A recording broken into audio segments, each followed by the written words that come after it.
अकाउंटचा तिसरा चॅप्टर बघणार आहे, admission of partnership firm. Admission of partnership firm हे अगोदर समजून घेऊ आपण. पार्टनरशिप फर्म तर तुम्हाला माहिती आहे, ज्यावेळेस दोन व्यक्ती एकत्र येऊन एखादा बिझनेस चालू करतात तेव्हा त्याला म्हणतात पार्टनरशिप फर्म. आता ही जुनी कंपनी आहे दोघांची, हा जो बिझनेस आहे हा जुना आहे, हे दोघं काम करतात. जर समजा त्यांनी एखादा पार्टनर ॲड केला किंवा त्यांना गरज पडली तिसऱ्या पार्टनरची, ठीक आहे, तर ज्यावेळेस हा तिसरा पार्टनर ॲड होतो तर त्याला म्हणतात admission of partner. Admission of partner, ठीक आहे. तर हा जो नवीन ॲड झालेला पार्टनर आहे याला म्हणतात न्यू पार्टनर. न्यू पार्टनर, ठीक आहे. हे दोघं जे आहेत ए आणि हा बी, या दोघांना म्हणतात old partner. Old partners, okay. हा ए ओल्ड पार्टनर आहे आणि हा बी पण ओल्ड पार्टनर आहे, दोघं पण ओल्ड पार्टनर आहे आणि हा सी न्यू पार्टनर आहे, ओके. तर आता याच्यानंतर हे या दोघांनी या सीला ॲड केलं, त्याच्यानंतर जर एखादा बिझनेस चांगला असेल, व्यवस्थित चालू असेल, तर ह्या तिसऱ्याला ॲड केलं जातं. पण त्याच्याकडून दोन गोष्टी घेतल्या जातात. एक असतं कॅपिटल, पहिल्यांदा त्याच्याकडून कॅपिटल घेतलं जातं. कॅपिटल म्हणजे भांडवल घेतलं जातं, जेणेकरून बिझनेसमध्ये ते पैसे इन्व्हेस्ट करेल. नाहीतर या दोघांनी हा बिझनेस एवढा कष्टाने मोठा केलेला आहे, तर हा तसाच त्याला फुकट येऊ देत नाहीत. हा फ्रीमध्ये येऊ शकत नाही बिझनेसमध्ये पार्टनर म्हणून. तर पहिलं त्याच्याकडून भांडवल घेतलं जातं, म्हणजे कॅपिटल घेतलं जातं पैशाच्या स्वरूपामध्ये. आणि दुसरी गोष्ट त्याच्याकडून घेतली जाते ते म्हणजे गुडविल,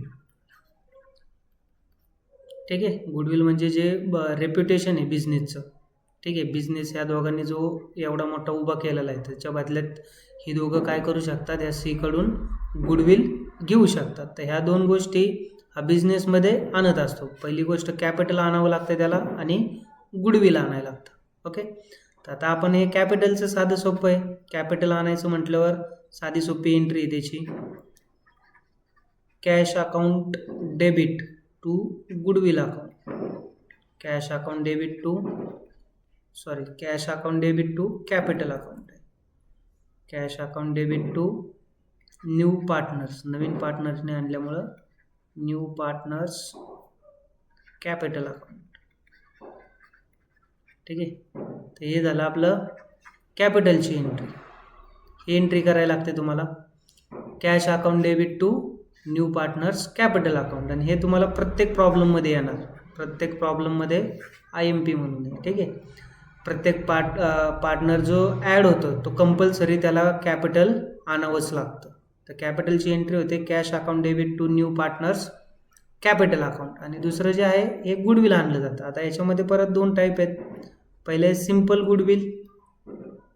सिम्पल म्हणजे जो नॉर्मली कॅश घेऊन येतो बिझनेसमध्ये, आणि दुसरे रेज्ड गुडविल, ओके. हे दोन टाईप आहे त्याच्यामध्ये. हे तर तुम्हाला समजलं असेल, cash account debit to new partners capital account. आता गुडविलमध्ये दोन टाईप आहेत, पहिलं सिम्पल गुडविल आणि रेज गुडविल. आता त्याच्यातले आपण पहिलं जे बघणार आहे हे प्रीमियम मेथड, यालाच आपण सिम्पल गुडविल म्हणू. सिम्पल गुडविल, ठीक आहे. आता याच्यातल्या एंट्र्या तुम्हाला बघायच्या आहेत. ही एंट्री सोपी होती, तर ह्या एंट्री आपण आता इथं बघणार आहे, ठीक आहे. तर पहिलं दिलेलं आहे when new partner bring his share of goodwill in cash and retain in the business. म्हणजे त्याने गुडविल आणलं आणि कॅशमध्ये आणलं आणि बिझनेसमध्ये परत लावून टाकलं, तर त्याची एंट्री होते cash account debit to goodwill account. Cash account debit to goodwill account. आणि दुसरी एंट्री होते goodwill account debit to old partners capital account, ठीक आहे. हे करंट शक्यतो तुम्ही नका करू, कॅपिटल करा. ओल्ड पार्टनर्स कॅपिटल अकाउंट, ठीक आहे. Cash account debit to goodwill account आणि goodwill account debit to old partners capital account. ह्या दोन एंट्री तुम्हाला करायच्या, ठीक आहे. कधी जर सिम्पल गुडविल असेल तर cash account debit to goodwill account आणि goodwill account debit to old partners capital account, okay. हे झाली पहिली स्टेप. आणि त्याच्यानंतर दुसरं दिलेलं आहे त्यांनी, जर समजा Wien new partner bring his share of goodwill in cash and withdrawn by old partners. तर त्याने गुडविल कॅशमध्ये आणलं आणि ते काय केलं, विथड्रॉ केलं ओल्ड पार्टनर्सने. तर त्याची एंट्री होते सेम वरच्या 2 एंट्री आहेत तशाच. Cash account debit to goodwill account debit to old partners capital account. पहिली entry cash account to goodwill, same वरच्या सारखीच. ही पण same goodwill to old partners capital account. आणि सी जी एंट्री ही फक्त विड्रॉची एंट्री ॲड होते. ओके, त्याची एंट्री आहे old partners capital account debit to cash account. Old partners capital account debit to cash account. फक्त विड्रॉची एक एंट्री फक्त याच्यामध्ये ॲड करायची. शक्यतो 80 ते 90% प्रॉब्लेममध्ये तुम्हाला हीच एंट्री येणार. ठीक आहे. Simple goodwill brings in cash and return in business. आणि जर याच्यासोबत जर विड्रॉ आलं तुम्हाला, तर विड्रॉ आलं तर ही विड्रॉची एंट्री ॲड करायची. Old partners capital account debit to cash account. बस. ओके, हे झालं आपला पहिली स्टेप सिम्पल गुडविल. इथं आपलं हे सिम्पल गुडविल झालं, या सिम्पल गुडविलचे एंट्रीज. त्याच्यानंतर पुढं दिलेलं आहे, ही दुसरी स्टेप आहे व्हॅल्युएशन ऑफ गुडविल, म्हणजे गुडविल रेज. ठीक आहे. ओके, जर तुम्हाला समजा हे रेज गुडविल दिलं असेल, रेज गुडविल जर समजा तुम्हाला दिलं असेल, तर त्याच्या ह्या अशा एंट्री आहेत, जे तुम्हाला जरा समजायला सोपं पडेल इथं. ओके, पहिली कंडिशन दिली आहे तुम्हाला.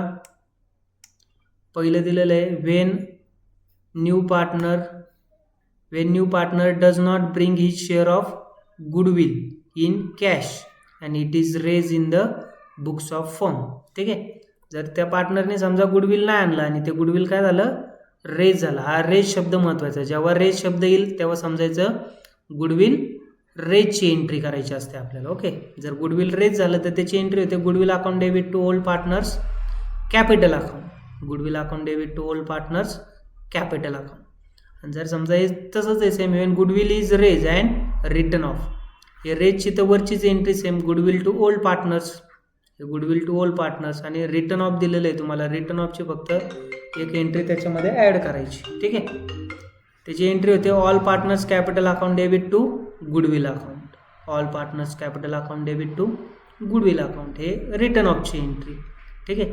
हे एवढ्या एंट्रीज तुम्हाला फक्त करायच्यात. हे एवढ्या एंट्रीज आल्या तर तुम्हाला